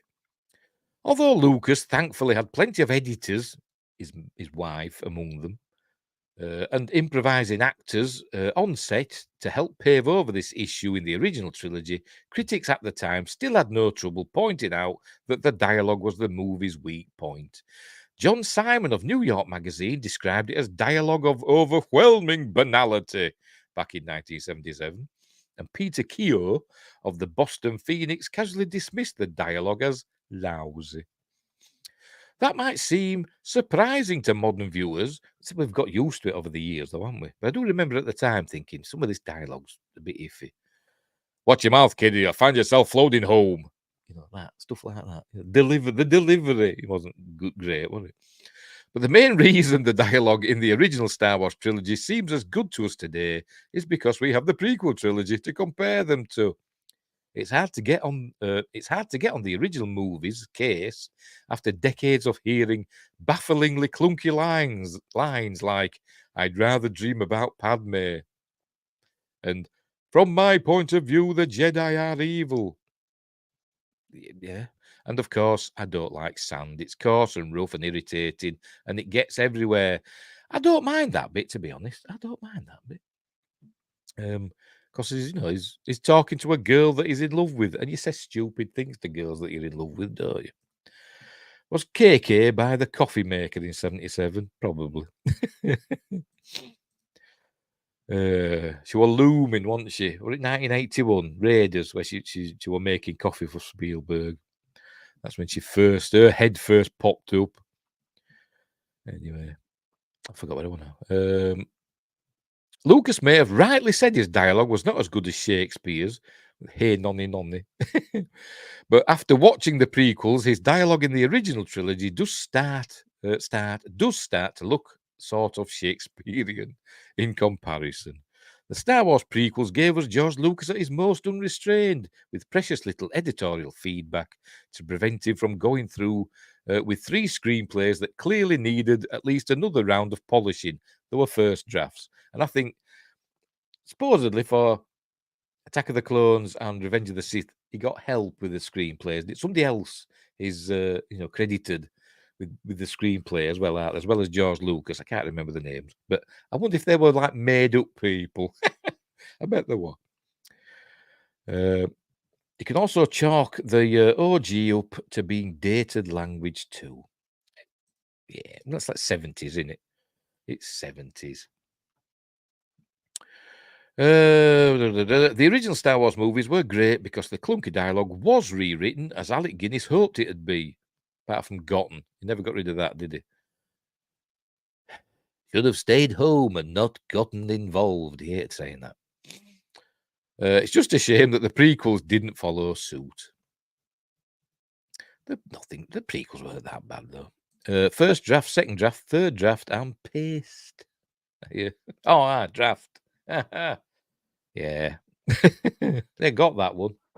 I got that reference. Hang on. Where are we? I understood that reference. There we go. Right. Hey dear. Right, so, yeah. We all knew he didn't like the script, but he made more money, didn't he, off Star Wars than he did all of his other films combined. It was nice. It was a nice nest egg for Sir Alec. Bless him. Bless him. Hang on, let me just check this. Right, what's next? Oh, more Star Wars. More Star Wars. But not the films or the TV shows, but the games. This is from comicbook.com. Cade Onda. That's a Star Wars character. I've probably said that before. I bet he's in the cantina somewhere, or he's a bounty hunter. Got to be the name like that. Classic Star Wars game returns on PS5 and PS4. PlayStation Plus users can get a classic Star Wars game soon. A classic Star Wars game has returned on the PlayStation 4 and PlayStation 5. Star Wars is one of the biggest franchises in all of entertainment. Well, it was. And part of the reason it's so successful is because it has stretched across mediums. Not mediums as in, is anybody there? Not that sort of medium. While it began as a film series, it's not far off these days, is it? It's nearly dead. While it began as a film series, it expanded into gaming, literature, and even television. The quality has been retained for the most part. And you could arguably enjoy things like Star Wars games without ever having seen the films or shows. The games themselves are so rich and standalone for the most part that they make their own great experiences, regardless of your attachment to the source material.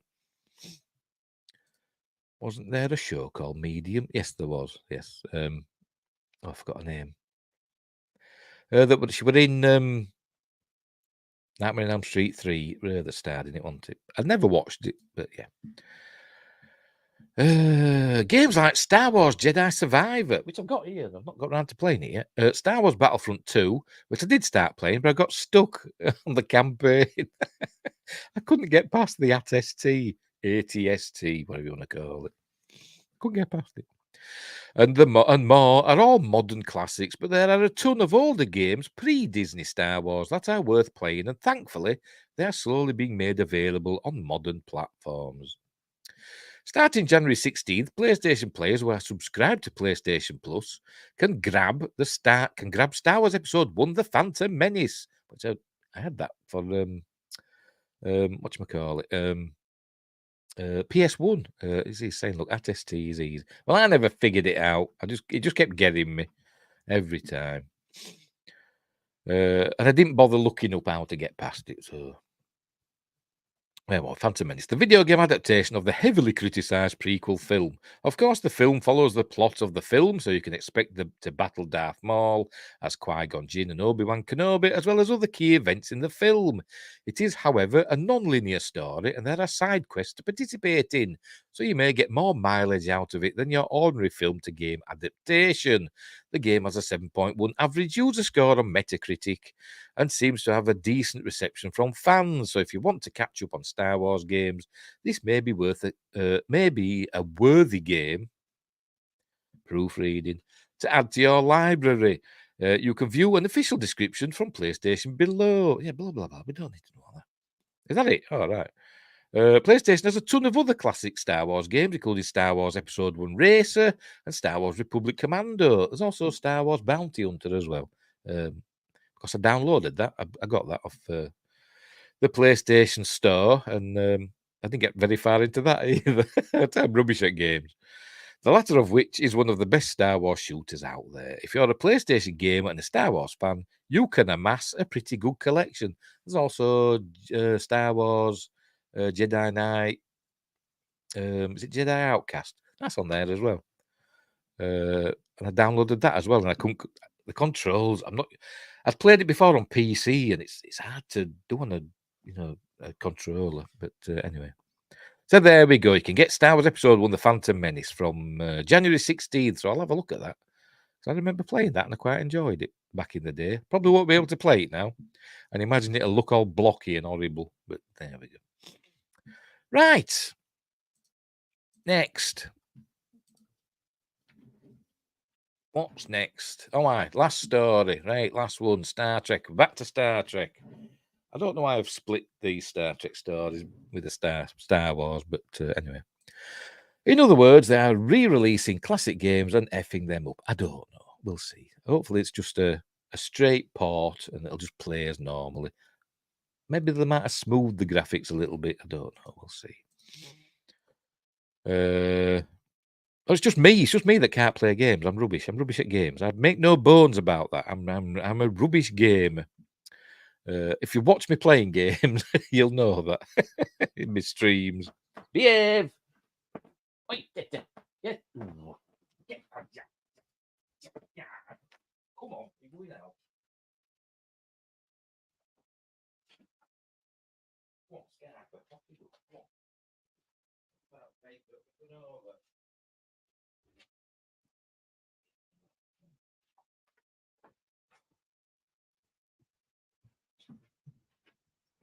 bloody cat. She's gone out now. Every time I do a stream, last few streams, I've had to get up and see to her. I have to kick her out before. But then she jumps up at the window wanting to come in. So I can't win. Can't win. Right, anyway. Where were we? Oh, yes. This one. Right, here we go. From Slash Film, Whitney Seibold, Star Trek Voyager's VFX team fought hard against one hope and fear scene. A good episode. It was the season finale, wasn't it, for season 4? Was it 4? I think it was 4, wasn't it? In the Star Trek Voyager episode Hope and Fear, May 20th, 1998, a visiting alien named Arturis Ray Wise helpfully translates some coded information that the USS Voyager had recently discovered on an abandoned communications network. Arturis, did we ever learn who made that network? We know that Hirogen had kind of claimed it, hadn't they? But it'd been there for hundreds of thousands of years, hadn't it? Anyway. Arturis unexpectedly decodes the location of a nearby empty Starfleet vessel called the USS Dauntless, an experimental craft that is equipped with a new kind of warp slipstream technology. Anyway, so I've come to learn my polls are far more enjoyed than my actual visit, lol. Okay, you've been doing a lot of polls recently, Wingrace, I must admit. By the way, go and subscribe to Wingrace's channel. Search for Wingrace Project. I've searched for Wingrace and it don't find you. You have to search for Wingrace Project. And go and subscribe. And same to Sci-Fi Quest. Follow his channel as well. Would you like to play a game? That's Saw, isn't it? That's Jigsaw. Dauntless, Slipstream. Right, the Dauntless, unbeknownst to the Voyager crew, was sent specifically out to the Delta Quadrant to bring the Voyager crew back to Earth. And Captain Janeway Cable Crew is elated. And they didn't let the Doctor know for a while, did they? It will eventually be revealed, of course, that the Dauntless is an elaborate booby trap constructed by Arturis, who had been secretly hell-bent on revenge. His species had recently been assimilated by the Borg, and he blamed Janeway for his planet's destruction. About a year earlier, Janeway had allied with the Borg to pass through a portion of their space safely, doing battle against species 8472. Is it? I can't remember the number. Begins with an 8. And about a year earlier, I've just said that. Rather than destroy the Borg, she let them go on with their destructive plan, and Arturis' world was destroyed shortly thereafter. Arturis planned to use the fake Dauntless to shunt Janeway and her crew directly back into Borg space, where they would be assimilated themselves. Steve, Wingrace should become a moderator for you, should he? If I ever got dozens of people watching my shows, I would get a moderator. He's asking Sci-Fi Quest. 847 because Star Trek loves 47 too. 8472. Yes, 8472. It's all right, wasn't it? Anywho, right.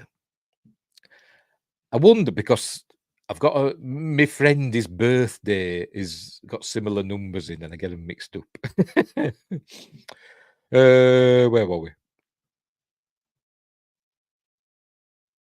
The slipstream technology was real, however, and there are several scenes wherein the Voyager and the Dauntless are soaring through what looks like a cosmic tunnel, travelling at unfathomable speeds. Ludicrous speed, we might say. The special effects used to create the slipstream were discussed at length in the November 1998 issue of Cine Fantastique magazine, and the crew were proud of what they had created. An issue arose, however, when they realised they needed to show the Voyager making a U-turn at high speeds. Some conflict arose over how that would be visually accomplished. TVCGI in 1998, and there's the Dauntless. A ship I'm not exactly, fond of. I think it looks a bit shit, to be honest. I do. Same with the Prometheus that we saw, also in Voyager. I thought that looked crap as well. I'm sorry, it just did. It's worth noting that Star Trek was shifting over to CGI technology in the late 1990s, a dramatic change from the physical models the franchise typically employed throughout Star Trek The Next Generation and most of Star Trek Deep Space Nine, which is why you got a lot of the same ships or very similar ships reappearing or just added bits on, kit bashing and stuff of, familiar models and stuff. You'd see them over and over again. CGI looked different because that's what they had to do. It was cheaper, wasn't it? Than actually building another ship from scratch. CGI looked different, but allowed the writers to go a little wilder with their spaceship concepts. The exterior of the Dauntless was designed by longtime Trek designer Rick Sternbach, and it was rendered in 3D by Adam Mojo Lebovitz. I bet he's a character, because they call him Mojo. Oh, dear. The same was done for the Voyager, as both ships would use the slipstream tech. The CGI, however, presented new challenges. Special effects supervisor Ron B. Moore, no relation to longtime Star Trek writer Ronald D. Moore, recalled the U-turn scene and wondered how a ship that was travelling at many thousands of times the speed of light could make a hasty about-face without looking silly. But is it travelling at thousands of times the speed of light? This is the thing with warp speed. It's not, is it? It's not technically breaking the barrier, is it? It's moving space rather than moving itself. It's, I don't know. You're in another dimension, essentially, aren't you? Anyway. I forgot what I want now. His first idea was sound. Moore said, it's described that the Voyager would make a U-turn. I just couldn't see that. We're going a ludicrous speed. I just said that. It would take a really wide turn at this speed to make a U-turn. I tried to tell them that we'll cut to normal space.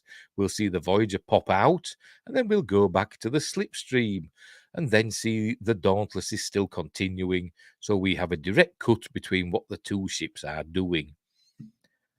I don't know. This is it. It's just it's a fictional way of space travel, isn't it? So they could do whatever they wanted. But why couldn't Voyager just fire its thrusters and just flip around and go back the other way? If it's in the slipstream tunnel, can you just go backwards? I don't know. Could you do that? You can't do that at what? Yeah, you can. We've seen them do like emergency reverse warp and stuff, haven't we? I don't know. Anyway, Wingress has agreed, didn't care much for Dauntless or Prometheus, but I love the Equinox. Yes, I like that. Or Equinox, however. And the Rhode Island. Yes, they were nice little ships. I always get them mixed up. With Nova class. Or the other one. The one that Titan was. I think it was Nova class, wasn't it? I think. Dauntless or Prometheus should have been in a different show. I'm surprised it didn't pop up again. Well, the Prometheus. Although, did we see the Dauntless again in something? And I can't remember what now. I'm sure we saw the Dauntless again. I was thinking, well, how's that? How's that there? What in Prodigy was it? I thought, how's that there? Have they just rebuilt it, remembering that what our tourist did? Don't know. That's it. Yes, Nova Titan is Lunar. I always get them mixed up. Yes, slipstream isn't exactly at speed. It's using a shortcut conduit. Yeah, let's say it's like a faster version of warp drive, isn't it? Whereas you're not actually breaking the speed barrier. So I don't understand about First Contact, why the Phoenix has got to get up to light speed before it can break the warp barrier. I mean, regular starships don't, do they? I mean, impulse speed, impulse engines, you can't get up to light speed. You can only go quarter light speed at full impulse. But anyway, I don't know. You're not accelerating to warp speed. You either go to warp or you don't. You're either at warp or you're not. You can't go half. You can't go 0.5 warp. It says that in Star Trek the Motion Picture as well. It goes ahead, warp 0.5. It don't work like that. Bill. But anyway. Warp speed is 100% possible, but the energy requirement is astronomical. But warp has been proven in the lab. Yes, they're working on it, aren't they? They're working on it. Dauntless is Janeway shipping Prodigy. It was reverse engineered. Oh, they're from scans in Voyager. I knew I'd seen it again. which didn't make me happy, to be honest. But anyway, because I didn't like the Dauntless. Right, where were we? And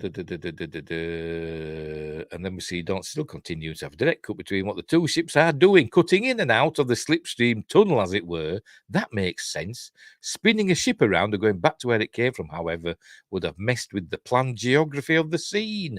Also, Rick Berman, one of the show's creators, objected to the tunnel exit effect, thinking all the action should take place inside the slipstream. Moore hated that. And there's lovely Captain Janeway. She's still a handsome woman. I did like the episode with the big virus or whatever the hell it was. I forgot what they called it now. The macro virus or whatever it was, where she went full Ripley. I love that episode.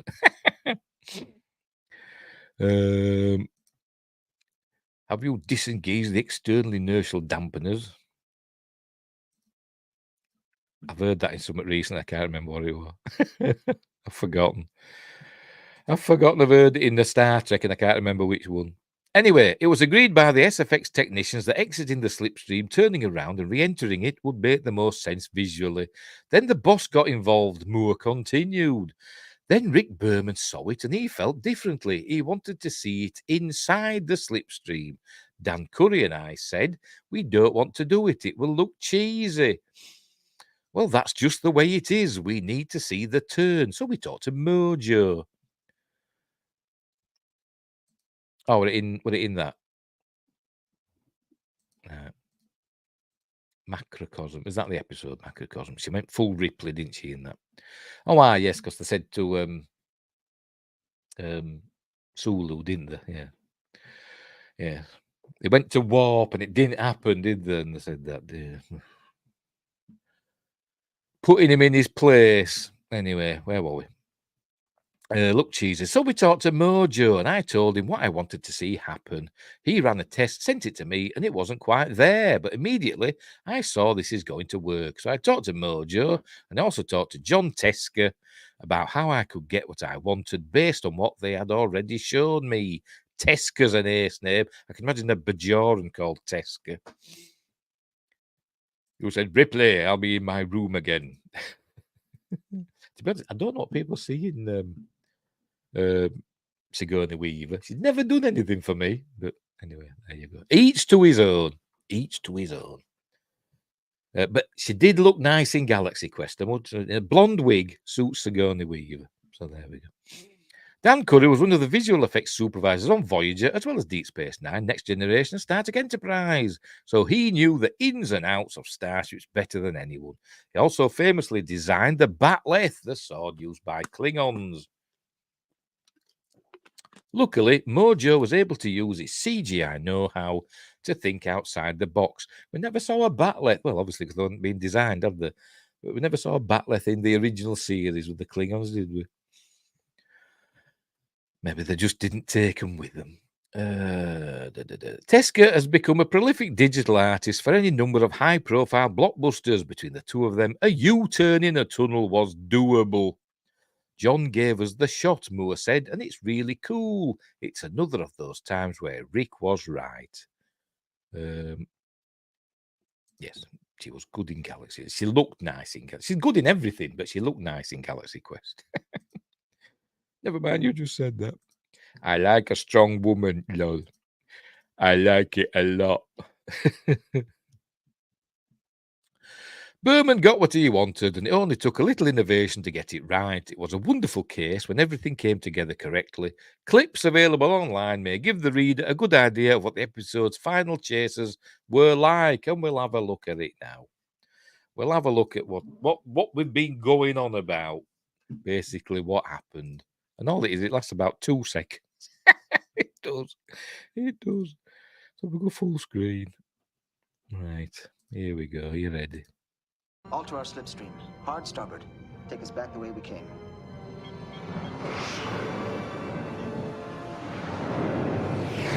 There you go. That's all the argument was about. And then Arturis comes out of his slipstream into Borg space. Borg saying, "You will be assimilated," or whatever, in a Borgy way. So, he lost. Clips online. I mean, we have the whole episode to watch, but okay, well, yeah. Like we've just seen. Anyway, so there we go. That's it. That's the news. The news we've all done. We've all done and dusted. Right, we'll leave it there. What's coming up next? What day is it? I keep forgetting. Sunday. Tomorrow. Bear with me. Can't find it. Hang on. Tomorrow, for Magnificent Mondays, we're doing that. We're doing Troy. Can you see it? I can't see it for the bloody light reflecting. Doing Troy, starring Brad Pitt. Cool film. So I've got that to watch tomorrow. What special features is there? I'm going to have to set aside like the whole day to watch all this. So no Assassin's Creed tomorrow.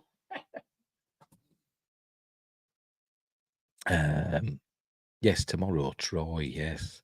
It was also supposed to be the same species as the Borg Queen, but they never addressed that on screen, I don't believe. Yes, it did look like her, didn't it? Yes. She did say, didn't she? But I can't remember what species 117 or something like I can't remember. It was a low number, wasn't it? A low number. Anyway.